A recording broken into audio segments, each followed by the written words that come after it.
Assalamualaikum warahmatullahi wabarakatuh. Sebelumnya nama saya Lili Prastiani dengan NIM 200-210-402-129.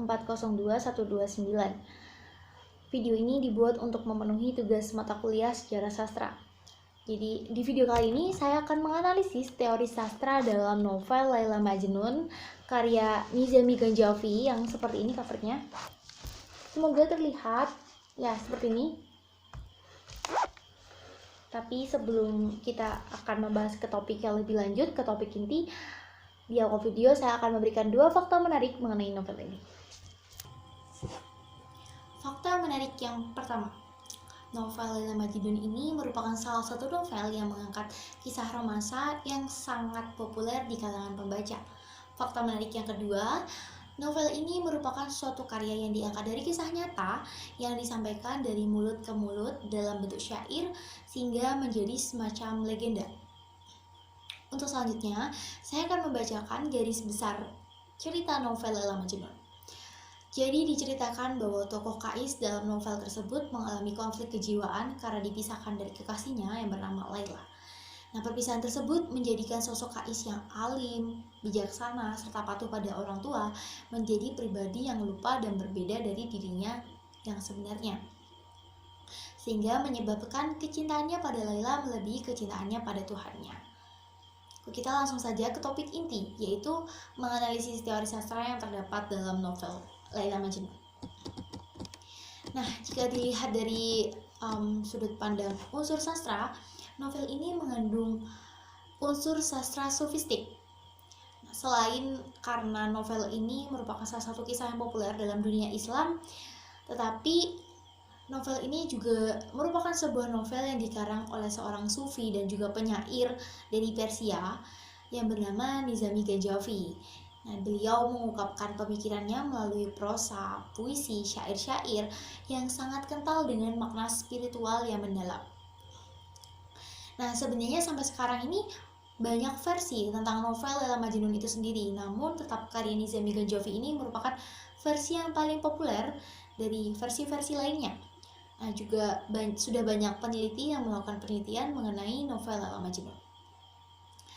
Oke, kita akan langsung saja ke topik yang lebih mendalam lagi. Kita akan menganalisis kutipan-kutipan yang terdapat dalam novel dan kita akan mengkaitkannya dengan karakteristik karya sastra pada angkatan 2000-an. Di sini ada 6 temuan. Langsung saja ke temuan yang pertama. Sebelumnya, mengapa saya mengkaitkannya dengan karakteristik karya sastra angkatan 2000-an? Karena dari novel yang sudah saya tunjukkan tadi covernya itu terdapat keterangan bahwa novel itu cetakan tahun 2013. Namun masih tetap relate dengan karya Nizami Ganjavi yang terdahulu. Jadi langsung saja kita ke temuan yang pertama, yaitu mengandung fiksi Islami. Langsung saya bacakan kutipannya, terdapat dalam halaman 3 seperti ini bunyinya. Tuhan, aku selalu memujamu, selalu menyembahmu, tapi mengapa doaku belum juga engkau kabulkan? Laksana kaum pecinta, air mataku yang bening dan jernih menetes karena merindukan buah hati yang tak kunjung kau beri. Ya Allah, ya Tuhanku, engkau adalah ilmu dan pemberi keturunan. Hamba memohon kepadamu, hilangkanlah kepedihan dan kerinduan hamba. Itu tadi terletak pada halaman 3 novel Laila Majnun. Sudah sangat jelas sekali bahwa kutipan tersebut menunjukkan dialog langsung yang dilakukan oleh sang tokoh dengan penciptanya. Jadi saya pernah membaca bahwa karakteristik karya sastra angkatan 2000-an itu juga banyak mengandung fiksi Islami. Jadi kutipan tersebut termasuk ya. Oke, langsung saja kita ke temuan yang kedua, yaitu banyak menggunakan kata-kata atau frase yang bermakna konotatif. Langsung saja saya bacakan kutipan tersebut terletak pada halaman 243. Seperti ini bunyinya. Untuk mewarnai kelopak mataku, kau harus mengambil debu dari bawah telapak kaki kekasihku. Bukan warna ungu yang kuinginkan. Kau harus menggunakan kegelapan dukanya. Bukan pula air mawar, kau harus menggunakan air matanya untuk memandikanku. Dan bukan minyak kasturi, kau harus menggunakan kesedihannya sebagai wewangianku. Nah, kutipan tersebut terletak pada halaman 243 pada novel Laila Majnun. Kutipan tersebut sebenarnya makna sesungguhnya yaitu mengandung makna bersukacita. Biar saya ulangi lagi yang sangat jelas pada kalimat berikut. Bukan warna ungu yang kuinginkan, kau harus menggunakan kegelapan dukanya. Bukan pula air mawar, kau harus menggunakan air matanya untuk memandikanku. Jadi sudah sangat jelas sekali bahwa kutipan tersebut mengandung kata-kata atau frase yang bermakna konotatif. Oke, lanjut ke temuan yang ketiga. Jadi seperti ini, tema-tema yang mengandung tema-tema yang mengeksplorasi masalah seks bersanding dengan tema-tema Islami.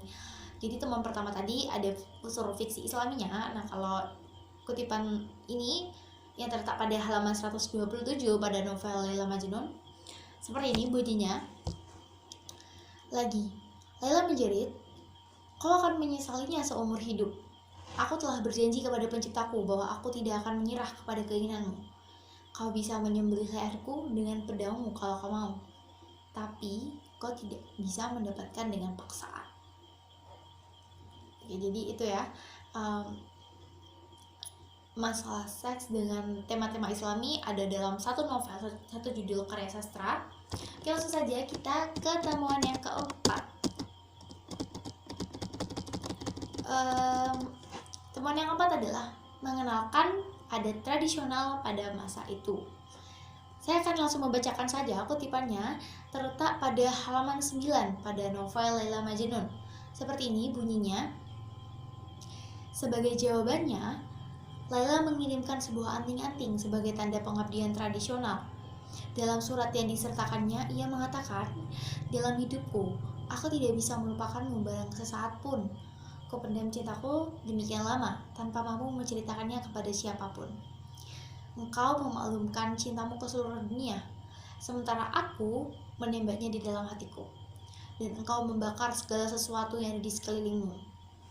Jadi kutipan tersebut terletak pada halaman 9 novel Laila Majnun. Jadi kalimat ini, Laila mengirimkan sebuah anting-anting sebagai tanda pengabdian tradisional. Jadi saya sudah melakukan riset untuk mencari tahu apakah orang zaman dahulu melakukan hal yang semacam itu. Tetapi jika kita membaca secara keseluruhan, jawabannya adalah iya. Jadi kalimat Laila mengirimkan sebuah anting-anting sebagai tanda pengabdian tradisional itu sudah sangat jelas bahwa kutipan tersebut mengenalkan adat tradisional pada masa itu. Kita lanjut ke temuan yang kelima. Jadi saya menemukan penggambaran tokoh dalam novel ini menggunakan teori psikologi Erich Fromm. Jadi sebelumnya saya akan menjelaskan dulu teori psikologi Erich Fromm ini seperti apa. Nah, dalam bukunya yang pertama yang berjudul Escape from Freedom, Fromm menjelaskan pandangannya mengenai kondisi manusia dalam peradaban barat yang penduduknya mendapatkan kebebasan yang berlebih sehingga menyebabkan mereka merasa kesepian dan terasingkan. Nah, hal ini juga tercermin pada sosok Majnun. Pada kutipan berikut, saya akan membacakan. Usai menunaikan ibadah haji, Majnun tidak mau lagi bergaul dengan orang banyak di desanya. Ia pergi ke pegunungan tanpa memberitahu di mana ia berada. Ia tidak kembali ke gubuknya. Nah, kutipan tersebut berada pada halaman 5 pada novel Laila Majnun. Jadi kutipan tersebut sudah sangat menggambarkan sosok Majnun pada saat itu yang dia mendapatkan kebebasan tapi dia juga merasakan kesepian. Oke, lanjut ke temuan yang terakhir, yaitu temuan yang keenam, yaitu menceritakan kebiasaan lazim pada masa itu. Nah, di sini tercermin pada kutipan yang berada pada halaman 1 novel Laila Majnun yang seperti ini bunyinya. Meski ia baru berusia 12 tahun, sudah banyak pria melamarnya untuk dinikahi. Sebab sebagaimana lazimnya kebiasaan di zaman itu, gadis-gadis sering dilamar pada usia yang masih sangat muda, yakni 9 tahun. Jadi itu kutipan tersebut sangat jelas ya menggambarkan kebiasaan lazim pada masa itu. Kalau dibandingkan dengan zaman sekarang, menikahi gadis yang masih berumur 9 tahun yang masih belia itu sangat tidak lazim.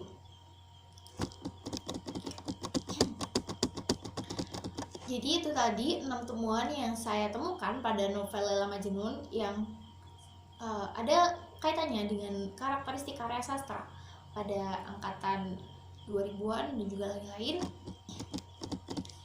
Yang terakhir, saya akan membacakan kesimpulan mengenai novel Laila Majnun ini jika kalian membaca keseluruhan. Jadi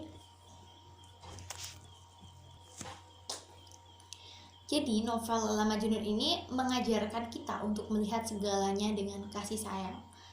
Nah, dalam syairnya, Majnun ingin mengajarkan bagaimana kita hidup berdampingan dengan makhluk lain, baik itu manusia, binatang, tumbuhan, ataupun di alam yang kita tempati saat ini. Khususnya dengan manusia, kita haruslah berkasih sayang, banyak-banyak kasih sayang tanpa harus mempertanyakan sekat-sekat agama, ras, suku, bangsa, negara, maupun hanya berlainan kelompok. Baik, itu saja yang dapat saya sampaikan mengenai novel Laila Majnun karya Nizami Ganjaufi ini. Semoga bermanfaat. Akhir kata, wassalamualaikum warahmatullahi wabarakatuh.